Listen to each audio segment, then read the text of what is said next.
Next guest is the author of the new book called Why Flying is Miserable and How to Fix It. He says the government's choice to deregulate the airlines is a key factor that's led to passengers' nightmare experiences. And joining us right now on set is Vanderbilt University law professor Ganesh Sitaraman. And Ganesh, thanks for being here. Thanks so much for having me. Okay, the title of the book strikes everybody, Why Flying is Miserable. We've all had horrible experiences, whether that be times that you're sitting on the runway for forever, whether that be missing flights, whether that be not being able to get a seat to a place you used to be able to get a direct flight. What happened? Why do you blame deregulation? Well, it really comes down to those two words, public policy.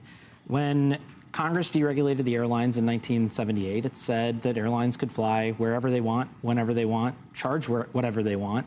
And we took out any of the guardrails that we had from before. And what that means is the airlines now can shrink the size of the seats. They can abandon cities and small towns and rural parts of America. They can make you connect through Dallas or Atlanta or O'Hare.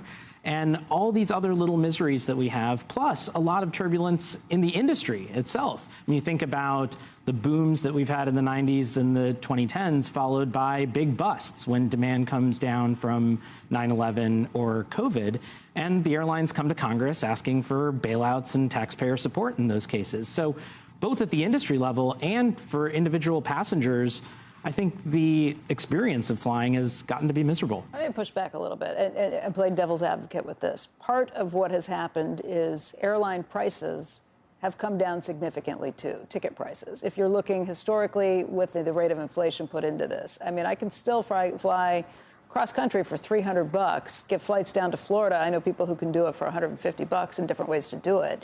What's happened is it has democratized flying to a certain extent. It used to be, before deregulation, that flying was a pretty elite experience. You had really nice dinners that they would serve you. You had the in-flight movie options, different things that were all part of being there. You got to pay more for those things and get into first class. But you have people using airlines that never did before. Most of the country has flown at some point or another. Some do it very regularly. And it's more like a subway system. It may not go everywhere you want it to go, but if you are willing to shop around, you might be able to find a flight that people would never be able to afford before. One of the things I found in doing the research for the book is that while prices did go down after deregulation, when you look at the charts that start in 1978, they show that.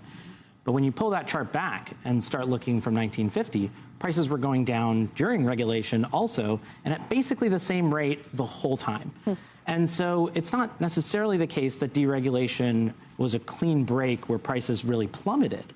What actually happened was we saw prices drop on some routes immediately afterwards and then be reshaped throughout the country, where you got more expensive prices in small cities and places where there's no competition, cheaper prices in places where there was competition. And part of what the regulated system did was align prices to distance. So you paid more if you were going to fly a longer distance. But if you're going to fly a shorter distance, even to a place that might not be the most popular city with the highest volume, you paid the same price as someone going to a more popular place. Now you're talking about a post office, a postal office. Exactly. It was a principle of the post office, where we want to have access to places like Dubuque, Iowa, which has lost all major carrier service. We want to have access to Alaska. I don't know what the alternative is. The alternative is frickin' Amtrak. You know what I mean? And nobody...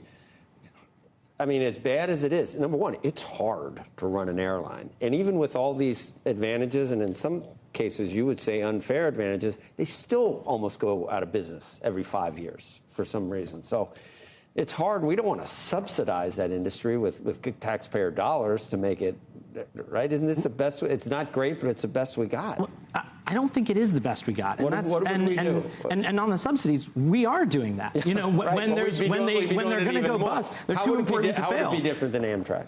Which is a nightmare. So here are some easy things we could do. The first is we could have a commitment that says to airlines, you know, you get a lot of privileges from us, the taxpayers and the federal government. Right. You have an obligation to serve some smaller places, because we're not going to give up on the whole country. They're going to lose money there on some of those places, and they'll make up money in other places. Well, you don't know. Second, I think what we want to tell the airlines is you need to have a plan for when there's a crisis. You know, we've had this multiple times. We know there are times where there's going to be a big drop in demand for maybe 6 months or a year.